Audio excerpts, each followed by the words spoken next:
You are watching The World 24/7 on the NDTV network. I'm Parmeshwar Bawa. Let's begin with the headlines we're tracking at the moment. Donald Trump was the target of what the FBI says appears to be an attempted assassination at his golf club in Florida on Sunday, just 9 weeks after the Republican presidential nominee survived another attempt on his life. The former US president said he was safe and well, and authorities held a man in custody. Israel's Prime Minister Benjamin Netanyahu says Israel would inflict a heavy price on the Iran-aligned Houthis who control northern Yemen after they reached central Israel with a missile on Sunday for the first time.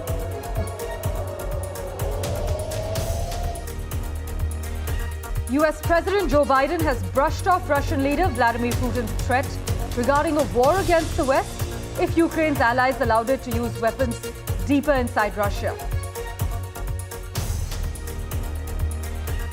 The US Federal Reserve is gearing up to announce its first interest rate cut for more than 4 years on Wednesday, with policymakers expected to debate how big a move to make less than 2 months before the US presidential election.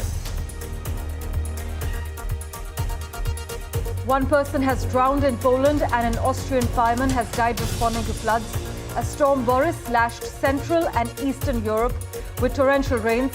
The deaths bring the overall toll from the storm to 7, with thousands evacuated across the continent.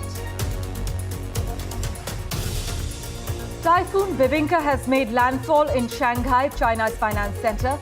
Seaports were closed and more than 600 flights have been cancelled. Described as a potentially once-in-a-century storm, Bibinka comes on the heels of the devastating Typhoon Yaki.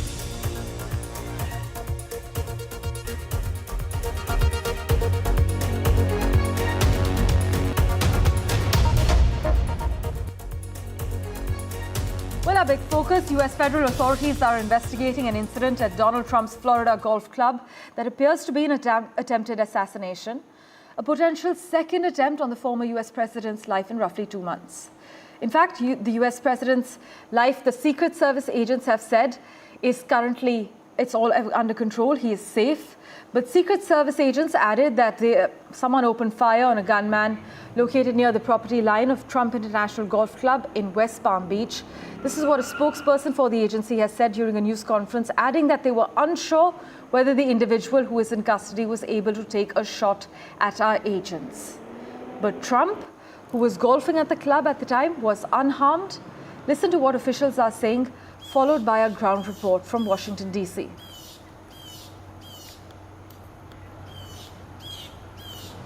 In a statement, the FBI says it has responded to West Palm Beach, Florida, and is investigating what appears to be an attempted assassination of former President Trump.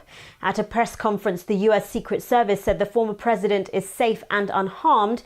The incident occurred before 2 p.m. on Sunday when shots were fired near where Donald Trump was playing golf at the Trump International Golf Course. Palm Beach County Sheriff said a Secret Service agent who was on the course 1 hole ahead of the former president spotted a rifle barrel in the bushes. Agents opened fire and an individual took off. The sheriff said an AK-47 style rifle with a scope was found in the bushes along with 2 backpacks and a GoPro, and that these are currently being processed. A potential suspect was chased down and is now in custody. In a statement, Donald Trump said there were gunshots in my vicinity, but before rumours start spiralling out of control, I wanted you to hear this first. I am safe and well. The White House said the president and vice president have been briefed about the security incident and they're relieved to know that Donald Trump is safe. They will be kept regularly updated by their team. Vice President Kamala Harris also wrote on X, "Violence has no place in America." This is the second investigation into an attempted assassination of Mr. Trump. In July, a gunman shot at him during a rally in Pennsylvania, injuring his ear. Jagruti Dave, NDTV, Washington. Well, you got to understand the golf course is surrounded by shrubbery. So when somebody gets into the shrubbery, they're pretty much out of sight. All right. And at this level that he is at right now, he's not the sitting president. If he was, we would have had this entire golf course around it. Well, because he's not, the security is limited to the areas that the Secret Service deems possible. Well, in other crucial news, Israel has been left on high alert after a ballistic missile fired from more than 1,000 miles away in Yemen reached the center of the country for the first time. People were seen rushing to shelters as air raid sirens were sounded in the central regions of the country at around 6:30 a.m. local time on Sunday, including at Israel's main airport. But Israeli officials said parts of the missile fell in an unpopulated open area about 7 kilometers from their airport, and that no injuries had been reported so far.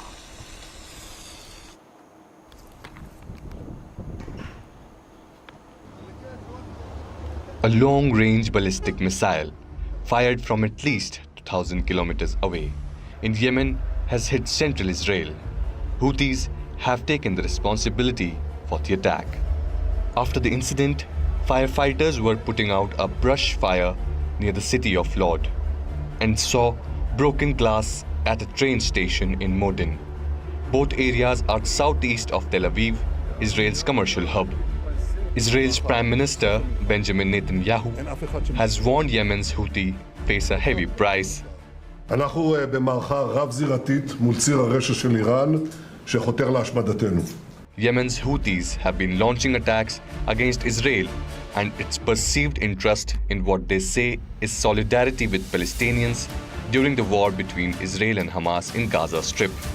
After the Houthis' deadly attack on Tel Aviv in July, Israeli warplanes bombed Houthi-controlled Hodeidah in response, destroying much of the facility's fuel storage capacity and killing several people. As the conflict in the Middle East expands, eyes are on how the international community will respond and whether the region is headed towards a broader, more destructive war. With Mohammad Ghazali, Bureau Report, NDTV. My colleague Mohammad Ghazali has been tracking the finer details for us. He joins us live at the moment. Ghazali, many analysts point out that the fact that the missile made landfall at all has raised regional concern that the Houthis are advancing their military strength with Tehran's support. Yeah, certainly. You see what happened in July when one person was killed, a drone managed to penetrate into Israel's air defense system. And even yesterday, when this ballistic missile was launched from Yemen, initially there has been no such comment whether the Iron Dome arrow system of Israel's defense system managed to sort of strike it down or not. But some sources in the Israeli army were quoted saying that perhaps it managed to strike it down, and that is why some part of this ballistic missile fell in an open area. One of the parts hit a bridge area and also a railway station, a metro railway station called in the area called Modi'in. Now, what is more concerning is that despite Israel's retaliation against the Houthis in July itself by bombing their port and also killing several members of the Houthi group, it has not backed down. And that is a major concern, not just for Israel, but also countries like Saudi and UAE, because Saudi had launched a campaign against Houthis. Aerial attacks happened like 5-6 years ago.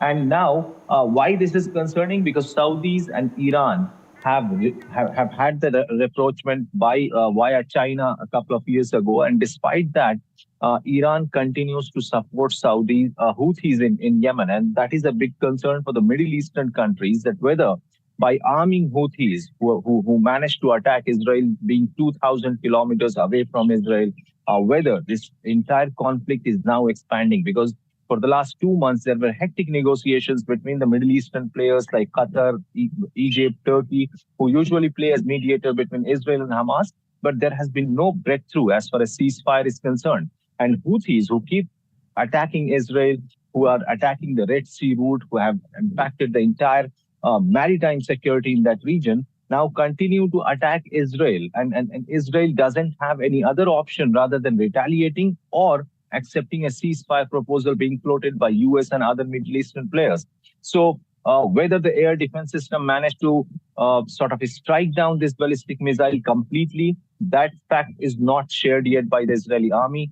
And whether the Houthis will continue to attack into Israel the way they did yesterday. So that is also a bigger concern for Israel, because Israel, as analysts say, that they can't afford to have a multi-front war, be it on the Lebanon side on their border, or with the Houthis, or with Hamas, which is ongoing for the last 1 year almost. Also, Ghazali, the Houthis announced that they used a new hypersonic ballistic missile that traveled over 2,000 kilometers in just 11 and a half minutes. What do we know about this new technology?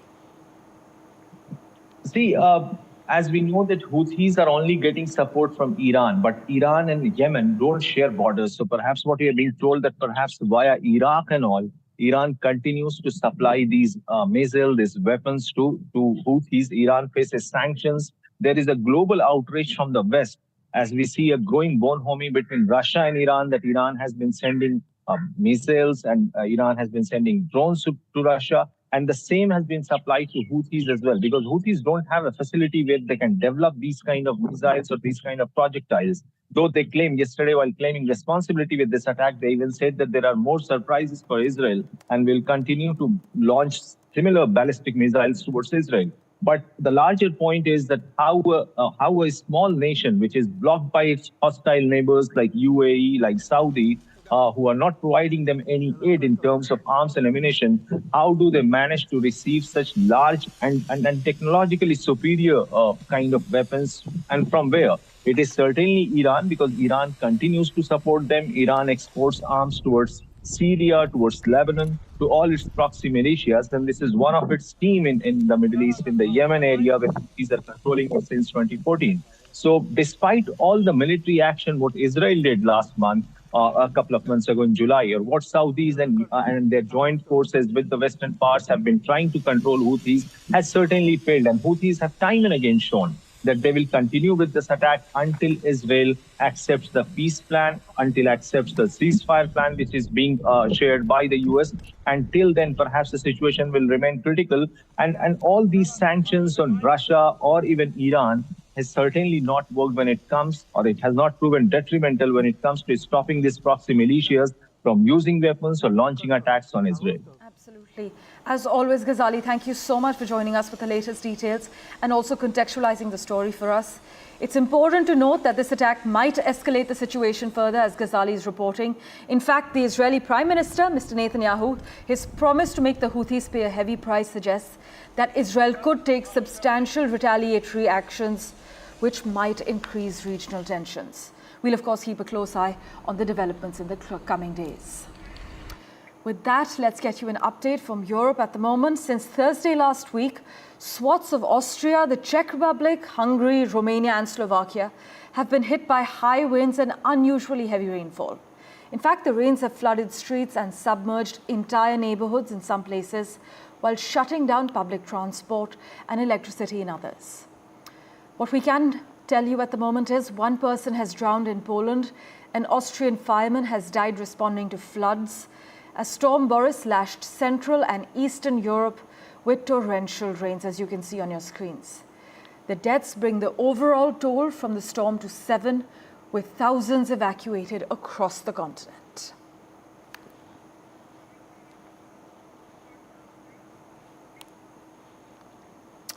Meanwhile, Typhoon Bebinka in Shanghai has been in the headlines. In fact, the typhoon has made landfall in China's finance center. Seaports were closed and more than 600 flights have been cancelled. But this has been described as a potentially once-in-a-century storm. But Bebinka comes on the heels of the devastating typhoon Yagi, which itself followed a summer marked by extreme heat and floods that threatened food security and damaged manufacturing hubs in China's southern cities.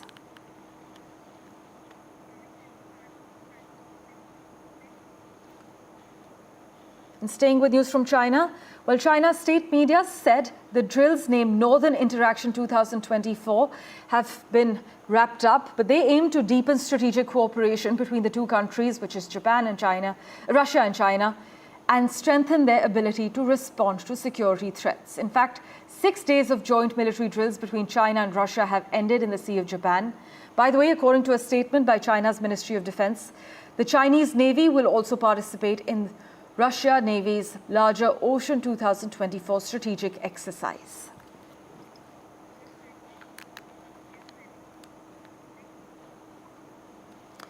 Let's switch tracks now. Well, the US Federal Reserve is poised to announce its first interest rate cut in more than 4 years on Wednesday.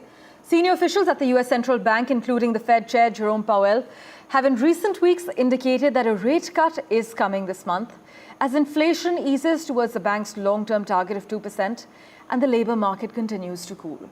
But the Fed, which has a dual mandate from Congress to act independently to ensure both stable prices and maximum sustainable employment, has repeatedly stressed it will make its decision on rate cuts based solely on the economic data.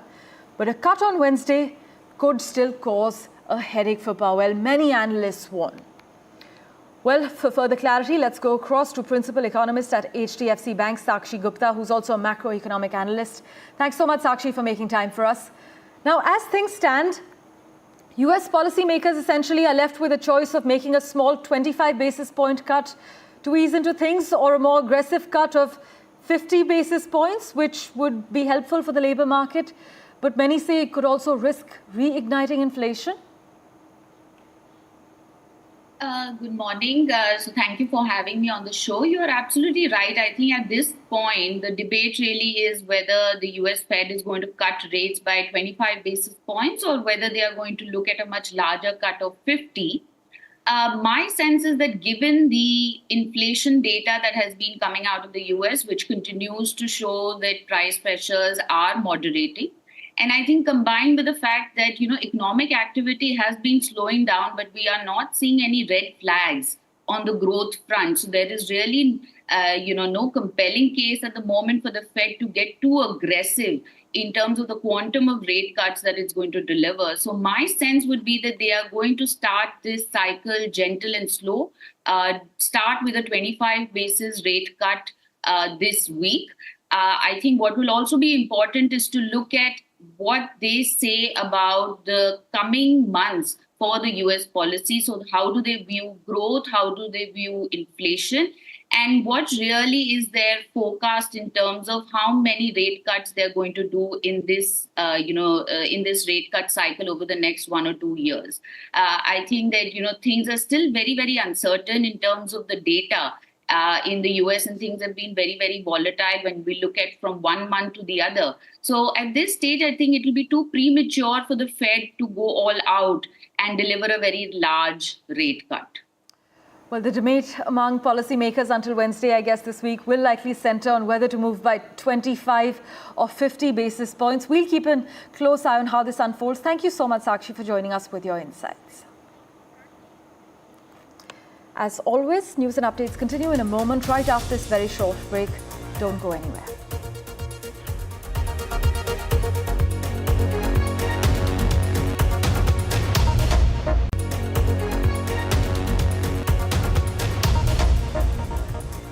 Welcome back.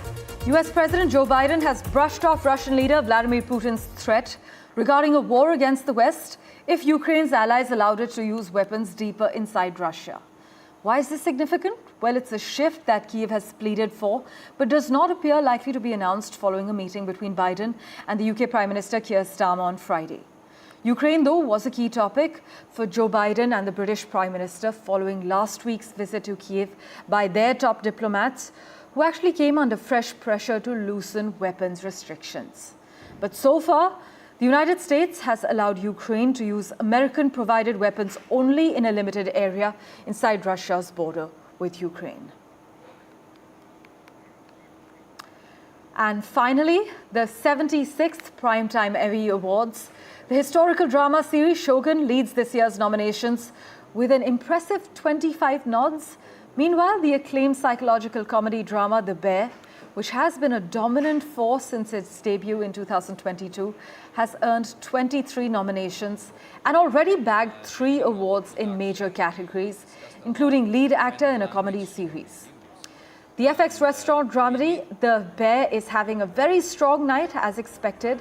It's just picked up another Emmy, in fact, this time recognizing Christopher Storer for Best Directing in a Comedy Series. Season 2 of The Bear produced some of the most memorable episodes in the series, many would argue, with the cameo-heavy mid-season Christmas episode Fishes earning Storer the win tonight. But some winners have taken their moment in the spotlight at the Emmys to make political statements, though they've mostly kept it quite subtle.